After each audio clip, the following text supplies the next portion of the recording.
Oi, eu sou Maíra e a gente vai apresentar um pouquinho aqui do que a gente fez de interface do Triple Trade. A gente fez uma interface, a gente pegou a interface que o professor recomendou a gente usar, então ficou mais fácil de usar muitas coisas que a gente não sabia. Eu vou falar logo da classe Triple Trade Week, foi uma das que eu mais mexi nela.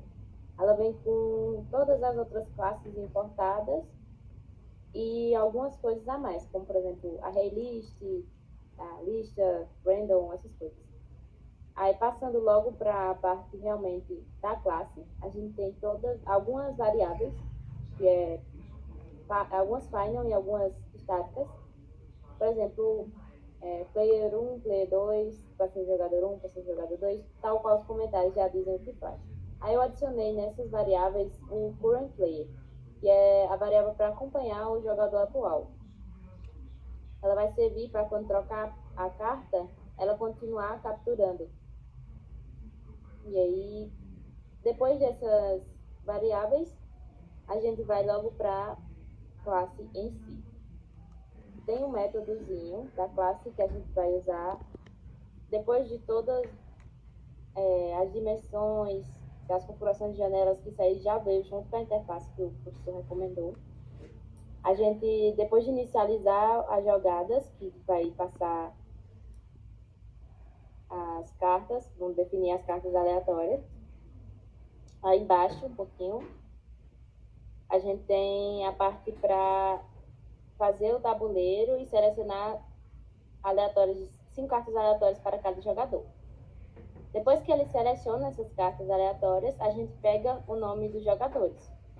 A gente usou esse import aí, option frame, que é para justamente aparecer uma telinha e você digitar os nomes do jogador 1 e o nome do jogador 2. Ela faz nada além disso no nosso código.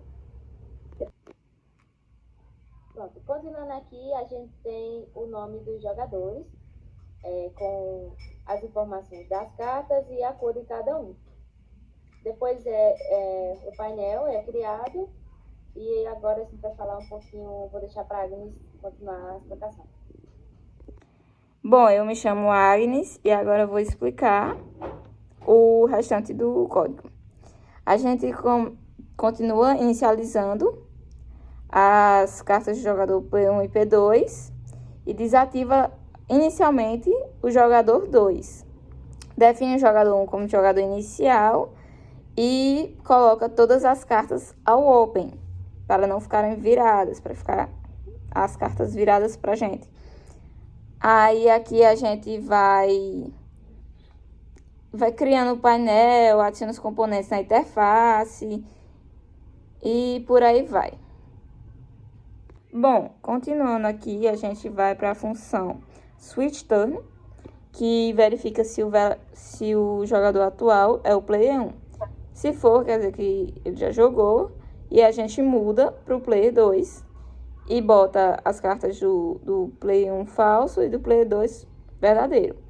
Do mesmo jeito no else, só que para o player 2. E aqui aparece uma mensagem, um print, mostrando de quem é a vez.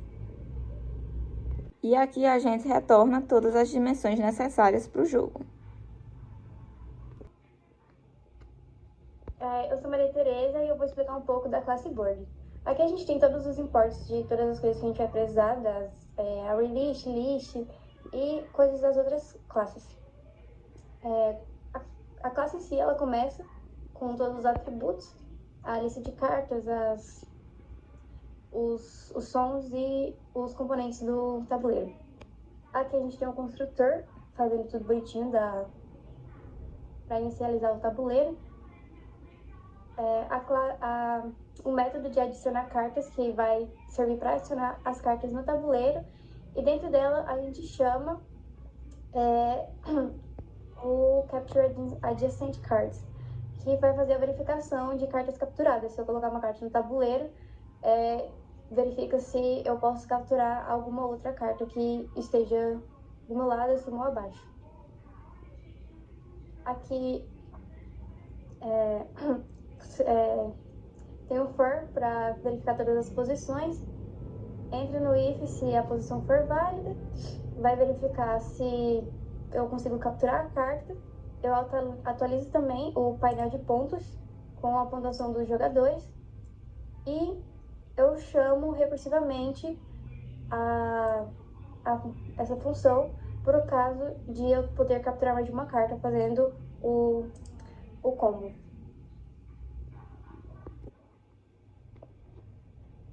Oi, meu nome é Sibeli e eu vou explicar o restante do código. Bom, nessa função de capturar cartas, a gente tem que é para verificar se uma carta recém-colocada no tabuleiro tem valor maior que uma carta adjacente, determinando se ela deve ser capturada.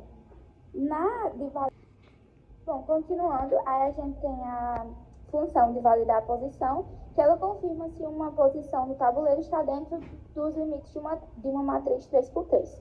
Aí a gente tem a função de evento, de ação de carta, que ela cria um evento e adiciona uma carta no tabuleiro, identificando se as cartas adjacentes acima, abaixo, à esquerda e à direita, e ela notifica os ouvintes quando uma nova carta é adicionada. Depois a gente tem a atualização do tabuleiro, que redesenha o tabuleiro e exibe as cartas na interface.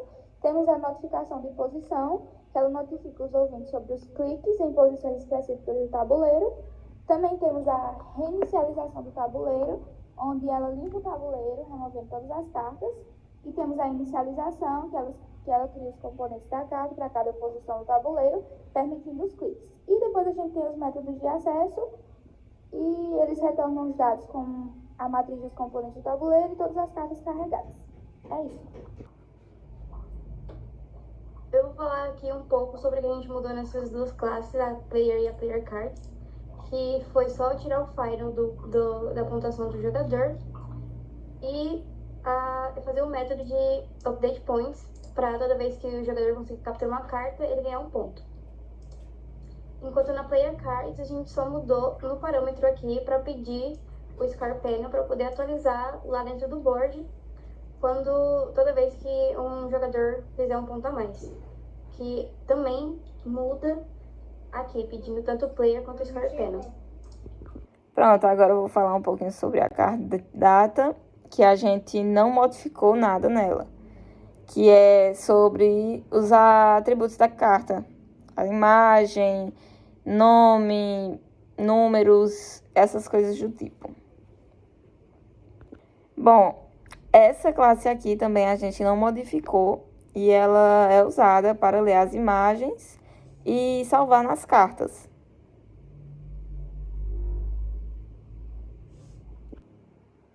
Bom, agora a gente vai rodar o código.